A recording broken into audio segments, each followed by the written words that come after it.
If you grew up in an addicted or codependent family system, you probably learned to fix everyone else's burdens or at least try to ignore your own needs, things like that.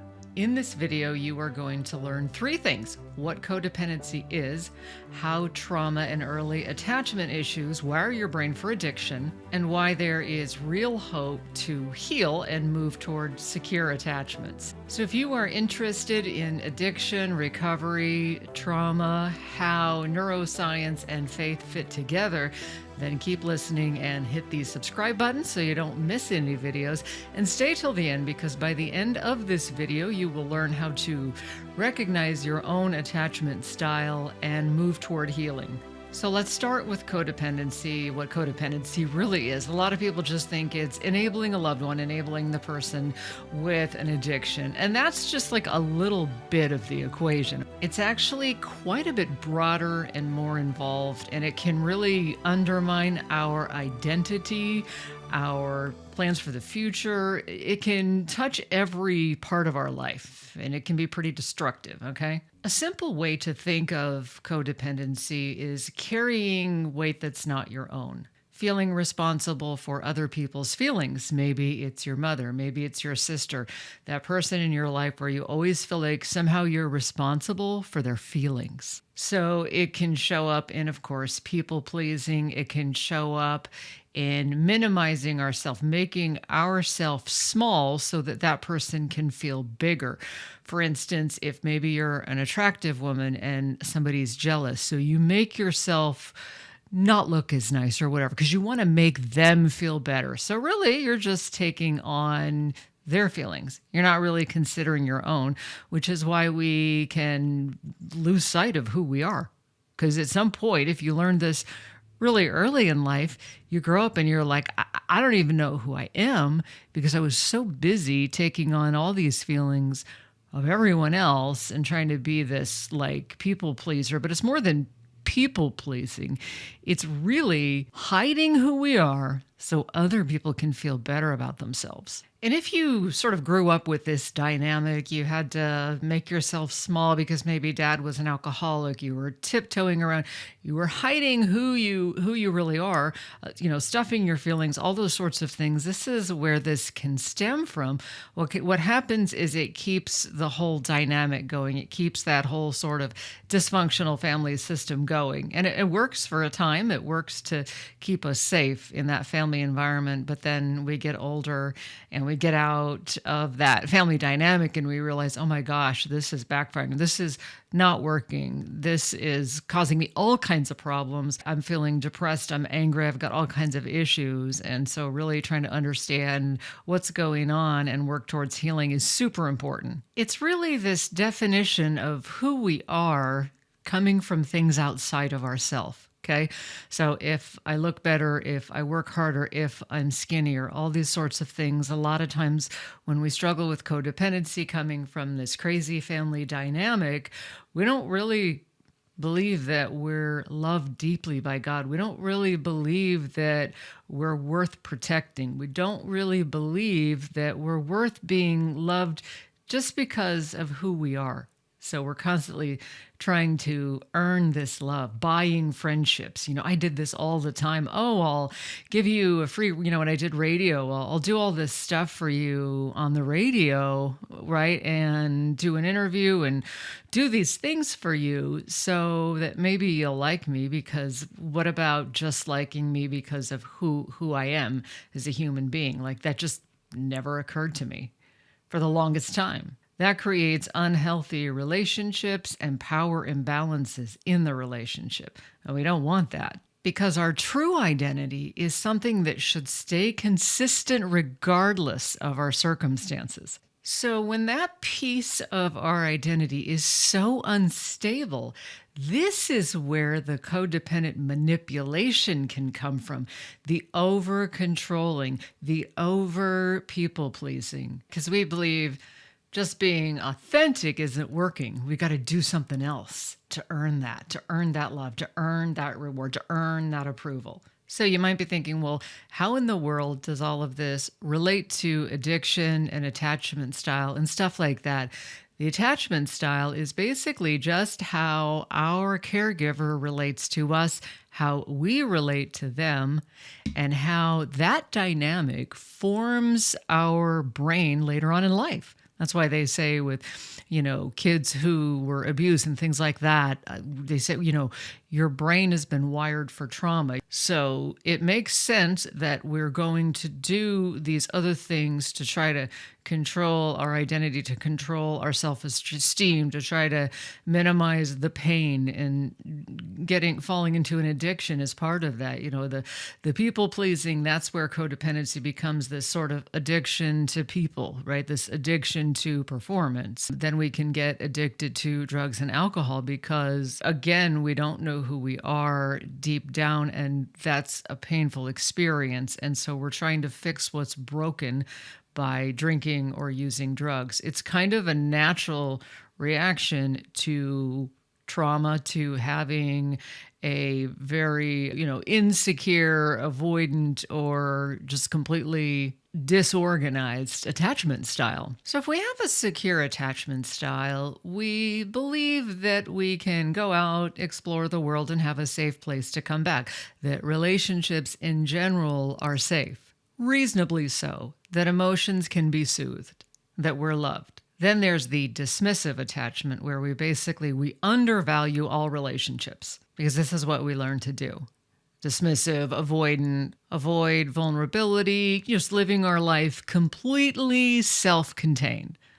Like, I don't need anybody, I don't need nobody, that kind of a thing, right? Then there's the anxious attachment, which is completely the other way around. We overvalue all of these relationships. We're totally on high alert. There's this anxiety around these relationships. This is part of where you get the term like borderline personality disorder, things like that. It's that need for attention and always being so afraid that we're going to be abandoned, that we're going to be left alone, that we're not going to have the connection. Disorganized is the worst type of attachment disorder, and this comes from pretty severe trauma, like I love you, I hate you, like people I've had on this program, like Chad Gaines, who was on here, and he talked about how his mom would basically hurt him very, very, very badly.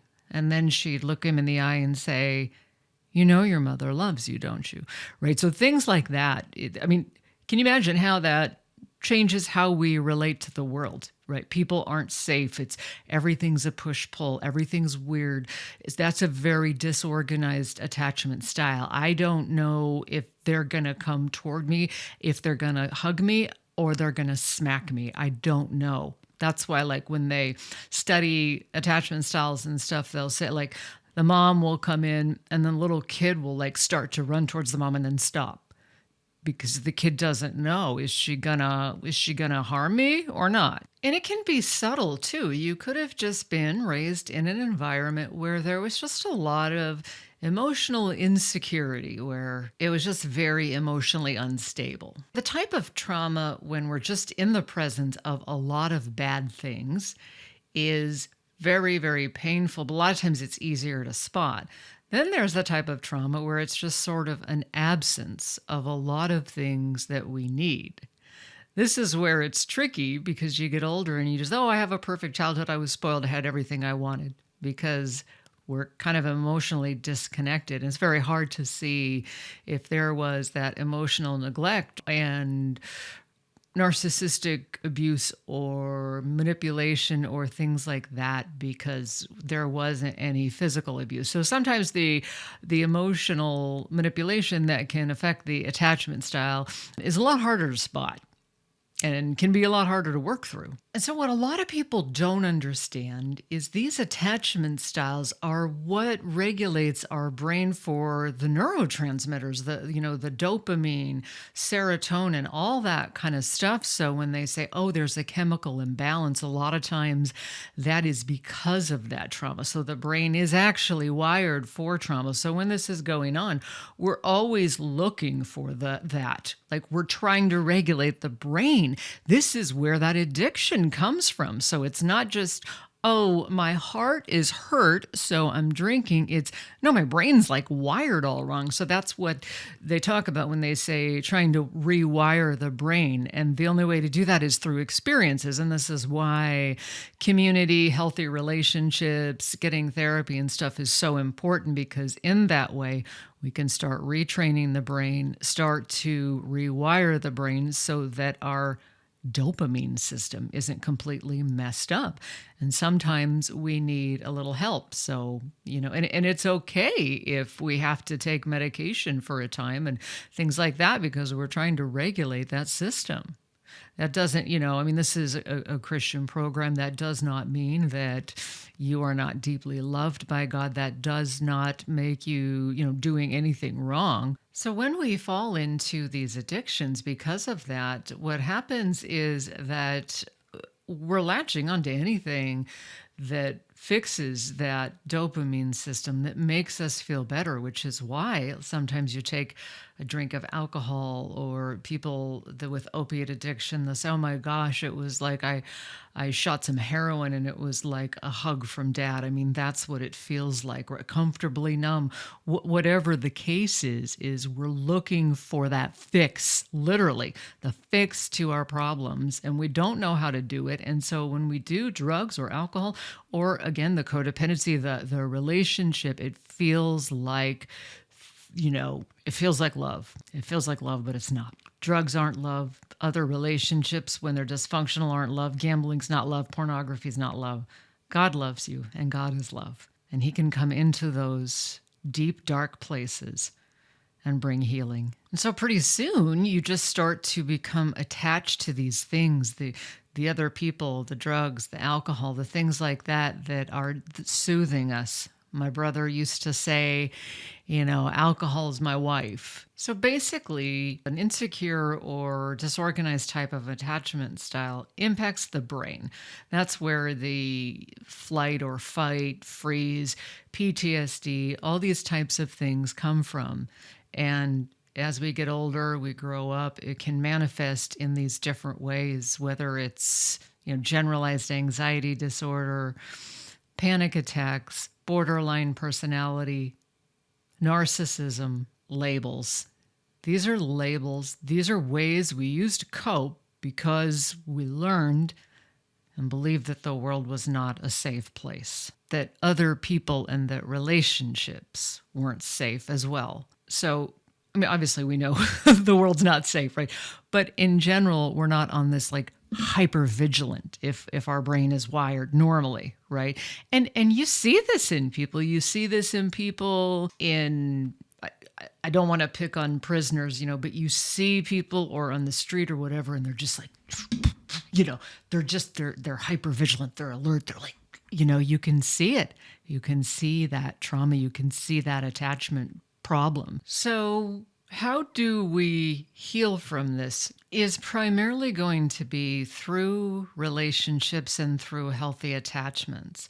So a lot of times we get therapy or we try to get help, and we're doing all the things we're supposed to do, and the 12 steps and all that stuff is important, but it's really just behavior modification. So we're trying to do things like, and even cognitive behavioral therapy, we're trying to think different thoughts, meditate on that God loves me. And that's true, right? And those things are helpful. Change how you think and you'll change how you feel. And a lot of those things are very, very true. But again, when we're dealing with this type of attachment, it is experienced through relationship, because that's where the wound came from, through memories, through sensations, through eye contact or lack of it. Does that make sense? And so this is why healing in community is so important, because these are the types of things, corrective experiences, right? Where we're having full-on experiences that are healthy as opposed to unhealthy. That is what's going to bring us towards healing from those dysfunctional attachment styles. In other words, it's going to put us into healthy relationships and being able to have and cultivate healthy relationships without being on high alert, without being codependent, without being people-pleasing. understanding our worth, understanding our value in God's eyes, and not feeling like we have to earn it. And so if we're talking about attachment and we're putting labels on it, the question is, can you change your attachment style? Yes, you can. You absolutely can. Our brains are, they call it like neuroplasticity or whatever. Our brains are always changing, taking in information. Our brains are amazing. And so, yes, you can change it. You can absolutely change your attachment style. It's just that, just like sanctification, right? Things like this, they take time. And so they've looked at this and they've studied that people that have gotten into healthy and secure relationships and gotten the help that they've needed over time have changed their attachment styles. With the right kind of relationships held over time, our brain can literally rewire towards greater health, greater resilience, security, healing. So you might be thinking, well, do I have, I don't want to say, they always say, oh, you have an attachment disorder. We're all disordered in some way. You have an attachment style. So sometimes it's trying to figure out what that is. Is it disorganized? Did you just have a lot of manipulation, really conflicting things, whether it was physical abuse or psychological?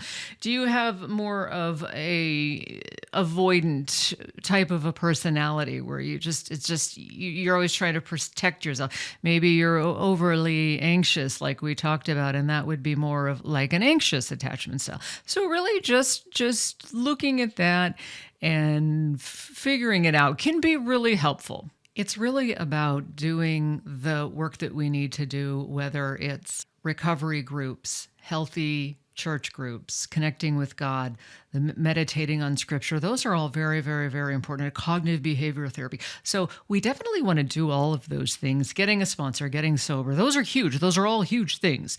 You don't want to just jump into a relationship without having fixed some of those other things. But you have to combine it with healthy relationships, healthy groups of people, being involved in safe relationships. You may have to learn to sort of dial back some of your interactions. If you're like me, it was more like assertiveness training. I struggled with assertiveness. So a lot of times we need to do some of this work. You're working through conflict, practicing vulnerability, mindfulness, understanding, okay, what exactly am I thinking right now? Like I'm really angry, but is this anger or am I really afraid? I'm trying to make myself really small for this person. Why am I doing that? And so once you can start to identify this stuff, that's when we begin this path to healing, because we can't fix or change what we can't see and don't know. Okay? So in our world of quick fixes, there really isn't one for this. It's just time, staying in the moment, staying in relationships, even when they're hard, not running away, and being honest. Everybody, even people with grave mental and physical disorders, it talks about in Alcoholics Anonymous, they can recover if they have the capacity to be honest, right? Honesty, humility. Humility is huge. Do we take suggestions from people? Humility is, I'm not the best, I'm not the worst, I'm simply human, right? God's ways are higher than my ways. And it's okay, because he loves me and he can help me. That's what humility is. So you're not just the way you are forever. With help, with community, it is possible to move toward much more secure attachment styles and secure attachment to God. Well, to God and to others, and to experience real freedom from those patterns that once felt so inevitable, so out of control. So thanks for watching, friends. Please subscribe to this channel, and remember, you are loved just the way you are, like the song goes, but you don't have to stay that way.